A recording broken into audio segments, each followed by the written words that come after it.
நம்ம இதில் கவனிக்க வேண்டியது என்னன்னு பார்த்தீங்க அப்படின்னா, பாருங்க இந்த மாதிரி டிராக்டர் வச்சு தண்ணி பாய்க்கணும். வெறும் டிராக்டர்ல மோட்டர் இருக்கும். அந்த மோட்டர்ல இருந்து அவுட்புட் கிடைக்கும் போது தான் தண்ணி இந்த மாதிரி ப்ரெஷரா பாயும். பாருங்க மேலே நல்லா ஃபர்ஸ்ட்டுக்கு வந்த உடனே மேலே நல்லா நனைச்சி விடணும். இந்த தண்ணியை நனைச்சி விட்டோன்னே இந்த ஓசு கொஞ்சம் மண் ஈர விழுந்த உடனே அந்த ஓசை உள்ள இறக்க ஓசு ரெகுலராக உள்ள போயிட்டே இருக்கும். பக்கத்தில் ஒரு ஆள் வேணும். இந்த கம்பியை வச்சு கரைச்சிக்கிட்டே இருக்கணும். சைடில் எந்த பக்கம் ஒரு 3 அடிக்கு ஒருக்க கம்பியை உள்ள விட்டு அப்படி கரைச்சிக்கிட்டே இருக்கணும். அப்படின்னா ஈவனா எல்லா இடத்துக்கும் தண்ணி நிரம்பும். மண் நிறத்தும் போது ரொம்ப பெரிய பெரிய கல்லா இல்லாமல் ஓரளவுக்கு சைஸான மண்ணா போட்டு நிறத்தீங்க அப்படின்னா பேக் ஃபில்லிங் பர்ஃபெக்டா இருக்கும்.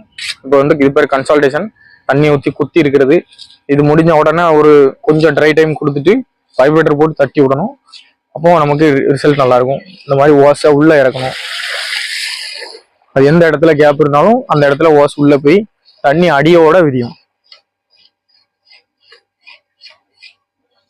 இந்த மாதிரி கம்பி போட்டுருக்காங்க பாருங்க.